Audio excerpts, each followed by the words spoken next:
Hello అండి, అందరికీ నమస్కారం. ఈరోజు మనం ఎస్వి సురేష్ గారు రచించిన ఫోటో లైఫ్ అనే ఓ చక్కటి కథను విందాం. ఇక కథలోకి వెళ్దాం.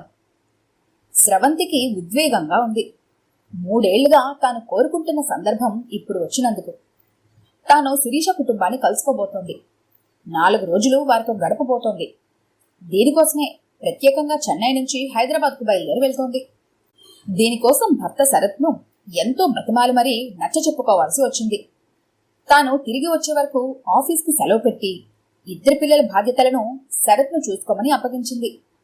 సాధారణంగా ఎక్కడికి వెళ్ళినా అందరూ కలిసి వెళ్తుంటారు, కానీ ఈ ఒక్కసారి స్రవంతి తాను హైదరాబాద్లో తన ఫ్రెండ్ శిరీషతో 4 రోజులు గడిపేందుకు వెళతానంటే శరత్ కాస్త అయిష్టంగానే ఒప్పుకున్నాడు.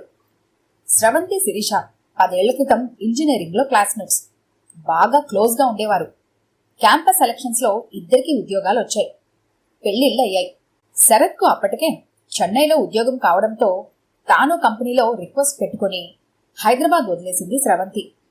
2 ఏళ్ల వ్యవధిలో 2 పిల్లలు పుట్టినా అమ్మా నాన్నలతో పాటు అత్తమామలు బాగా సపోర్ట్ చేయడంతో ఎలాగోలా తిప్పలు పడి జాబ్ నిలబెట్టుకుంది.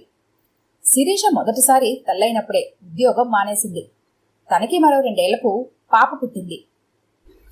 ఇప్పుడు శిరీషది తనలాగే 2 పిల్లల కుటుంబం. శిరీష భర్త మనోహర్ కంపెనీలు మారుతూ హైదరాబాద్లోనే జాబ్ చేస్తున్నాడు. కానీ వాళ్ళది ఎంతో అన్యోన్యమైన కుటుంబం అనుకుంది స్రవంతి. తరచూ శిరీష వాళ్ళ ఫ్యామిలీ ఫోటోలు వాట్సాప్లో షేర్ చేస్తుంటుంది. వాటిని చూస్తున్నప్పుడు ఎంత వద్దనుకున్నా స్రవంతిలో రవ్వంత అసూయ కలుగుతుంటుంది. శిరీష తన పేరెంట్స్తో ఎట్లా ఉంటుందో మనోహర్ పేరెంట్స్తోనూ అంతే సన్నిహితంగా ఉంది. పిల్లలు ఆణిముత్యాల్లా ఉన్నారు. బాబుకు 5 ఏళ్లైతే పాపకు 3 ఏళ్లు. ఎంత చక్కటి ఫ్యామిలీ అనుకుంది స్రవంతి మరోసారి ఆ ఫోటోలను పరిశీలనగా చూస్తూ. పుట్టినరోజులు, పెళ్లి రోజులు, పండుగలు, ఫంక్షన్లకు శిరీష విధిగా వాళ్ళ ఫ్యామిలీ ఫోటోలు పంపుతుంటుంది. వాటిని చూస్తుంటే మాత్రం స్రవంతిలో జలసీ వచ్చేస్తుంది. శిరీష ఫ్యామిలీని తన కుటుంబంతో స్రవంతి పోల్చుకుంటూ ఉండటమే ఎందుకు కారణం. తన ఫ్యామిలీలో ఏవో కష్టాలున్నాయని కాదు, కానీ ఆ క్లోజ్నెస్ ఏది, ఆ ఓపెన్నెస్ ఏది?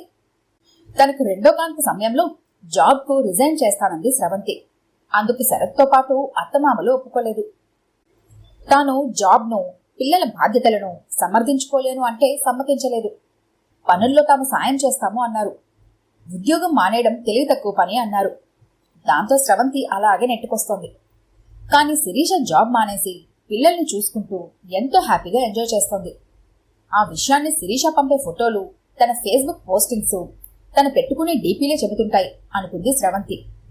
అందుకే 4 రోజులు శిరీష దగ్గర గడిపి వస్తే మైండ్ ఫ్రెష్ అవుతుందని ఈ ప్రయాణం పెట్టుకుంది.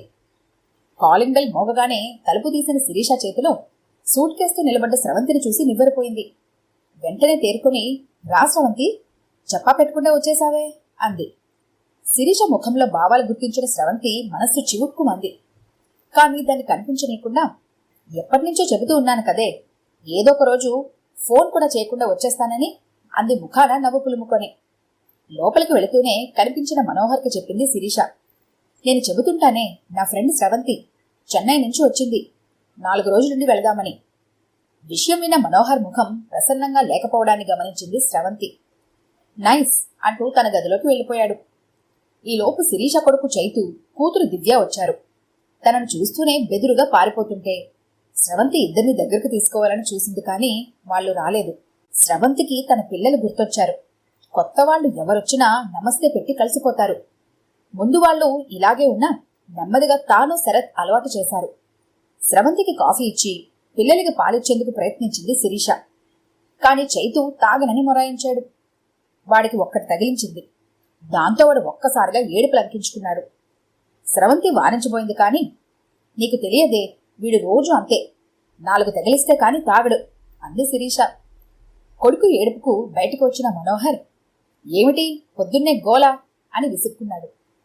గోలా అని విసుక్కోకపోతే వాడికి కాస్త పాలు పట్టించకూడదు అంది శిరీష మరింత చిరాగ్గా.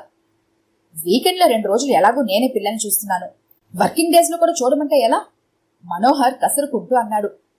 ఇలా వాళ్ళిద్దరూ తన ముందే వాదులాడుకుంటుంటే స్రవంతికి ఇబ్బందిగా అనిపించింది. అక్కడి నుంచి నెమ్మదిగా పక్క గదిలోకి వెళుతుంటే, అయినా మీ గారాబం వల్లనే వాడు మొండిగా తయారవుతున్నాడు, రెట్టించిన స్వరంతో శిరీష అనడం వెనక నుంచి వినిపించింది. స్రవంతి తనకిచ్చిన గదిలోకి వచ్చి ఆలోచిస్తూ కూర్చుంది. పిల్లల్ని చూసే విషయంలో ఎలాంటి పంతాలు పట్టింపులు ఉండకూడదన్నది తాను శరత్ మొదటి నుంచి అనుసరిస్తున్న విధానం. పైగా పిల్లల ముందు ఏ విషయంలోనూ వాదులాడుకోకూడదన్నది పెద్దవాడు పుట్టినప్పుడే తీసుకున్న నిర్ణయం. శరత్ కూడా ఈ విషయంలో ఎప్పుడూ జవదాటలేదు. స్రవంతి, బ్రేక్ఫాస్ట్ చేద్దాంరా అన్న శిరీష పిలుపు విని బయటకు వస్తుంటే గోడపైన వాళ్ళ ఫ్యామిలీ ఫోటో కనిపించింది. శిరీష, మనోహర్, 2 పిల్లలు చిద్విలాసంగా ఫోటోకు ఫోజులిచ్చారు. ఈ ఫోటోనే శిరీష తనకి కొద్ది రోజుల కిందట వాట్సాప్లో షేర్ చేసినట్టు గుర్తు. స్రవంతి, శిరీష బ్రేక్ఫాస్ట్ చేస్తుంటే మనోహర్ వాళ్ళ పేరెంట్స్ వచ్చారు. వాళ్ళని చూడగానే స్రవంతి గుర్తుపట్టింది. వీళ్లతో కలిసి ఉన్న చాలా ఫోటోలు శిరీష తనకు పంపింది. అత్తమామలతో శిరీష అన్యోన్యత ఈ ఫోటోల్లో చూసే తనకు వాళ్ళింటికి రావాలి అనిపించింది. అత్తమామలను చూడగానే శిరీష ముఖం చిట్లించింది. రెండత్తయ్య, టిఫిన్ చేసే వచ్చారుగా అంటూ ఆమె సమాధానం కోసం చూడకుండా స్నానానికి వెళ్లిపోయింది. ఆ పెద్దవాళ్ల ముఖాలు చూస్తే బ్రేక్ఫాస్ట్ చేసి రాలేదని గుర్తించిన స్రవంతి మనసు బాధపడింది. తానే చొరవ తీసుకుని వాళ్ళిద్దరికీ కాఫీ బిస్కెట్లు ఇచ్చింది. అత్తమామలతో శిరీష అంటి ముట్టనట్టు ఉండటం స్రవంతికి ఆశ్చర్యం కలిగించింది. మధ్యాహ్నం భోజనాలయ్యాక ప్రయాణ బడలికతో ఉన్న స్రవంతి కాసేపు నిద్రపోయింది. గంట తర్వాత గది బయట పెద్దగా అరుపులు వినిపిస్తుంటే స్రవంతి కంగారు పడుతూ లేచింది.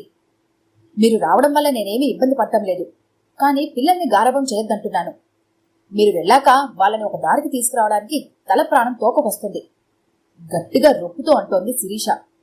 కోపంతో ఆమె కళ్ళు ఎర్రబడి ఉన్నాయి. అదేంటమ్మా, పిల్లలు తాతా నాన్నమ్మల దగ్గరికి రాకుండా ఉంటారా? మేం కాస్త ముద్దు చేయడం నిజం, దానికి గారాబం చేసి పిల్లల్ని చెడగొడుతున్నామంటే ఎలా? శాంతంగా అన్నారు శిరీష అత్తగారు సులోచన. నేను కావాలని అంటున్నట్టు మాట్లాడుతున్నారేంటి అంటూ శిరీష అత్తగారిపై కస్తున లేచింది. నేనేమి అనడం లేదు శిరీష, పిల్లల్ని దగ్గరకు తీస్తే పాడైపోతారని అనుకోకూడదు చెప్పారు సులోచన తన మనసులో భావాన్ని వివరిస్తూ. గారాబం చేయొద్దంటుంటే ఏదేదో చెప్తారేంటి? నీ సలహాలు సద్దులు నాకు అవసరం లేదు. నా ఇంటికి వచ్చినప్పుడు నేను చెప్పినట్టు వినాలంతే. రోషంతో మాట జారింది శిరీష. ఎందుకమ్మా అంత మాట? నీకు కష్టంగా ఉంటే మేమిప్పుడే వెళ్ళిపోతాం. ఏదో పిల్లలపై ఆపేక్షతో వచ్చాం అన్నారు అప్పటి వరకు మౌనంగా ఉన్న మామగారు. గొడవ కాస్త ముదిరిపోతుందని గమనించిన స్రవంతి అక్కడి నుంచి శిరీషని పక్కకు తీసుకెళ్ళింది. ఆ తర్వాత చాలాసేపటి వరకు ఆ ఇంట్లో నిశ్శబ్దం రాజ్యమేరింది. పిల్లలు బిక్కచచ్చిపోయి కనిపించారు. స్రవంతికి అక్కడ ఉండటం అసౌకర్యంగా అనిపించింది. పెళ్ళై 10 ఏళ్లైనా ఇప్పటి వరకు తాను అత్తయ్యతో ఒక్కసారి కూడా గట్టిగా మాట్లాడలేదు. అలా అని భేదాభిప్రాయాలు అసలు లేవని కాదు. అలాంటి పరిస్థితి ఎప్పుడైనా వస్తే తమ ఇద్దరిలో ఎవరొకరు మౌనం పాటిస్తారు.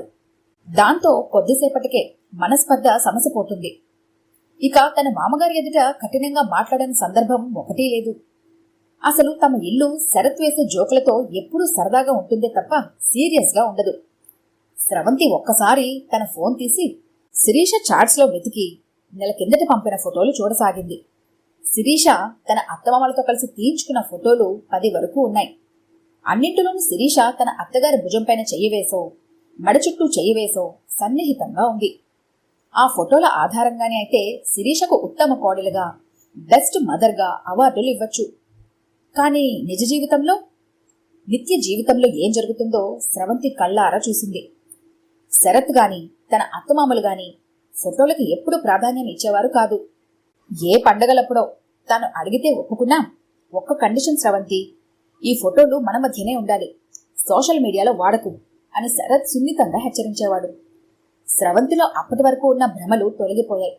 ఒక్క క్షణం కూడా అక్కడ ఉండాలని అనిపించలేదు. ఏమిటే 4 రోజులుందామని వచ్చి అప్పుడే బట్టలు సర్దుకుంటున్నావు అడిగింది శిరీష. నీ ఫోటోల్లో కనిపిస్తున్న నీ జీవితం మా ఇంట్లో చూద్దు గాని నాతో పాటు చెన్నై రా శిరీష, 4 రోజులుండి వెళదు గాని అంది స్రవంతి సూట్ కేస్ మూస్తూ. స్నేహితురాలి మాటలకి నివ్వెరపోయి చూస్తూ ఉండిపోయింది శిరీష. ఈ కథ గనుక మీకు నచ్చినట్లయితే లైక్ చేయండి, షేర్ చేయండి. మరిన్ని ఇంట్రెస్టింగ్ కథల కోసం మా ఛానల్ని తప్పకుండా సబ్స్క్రైబ్ చేసుకోండి.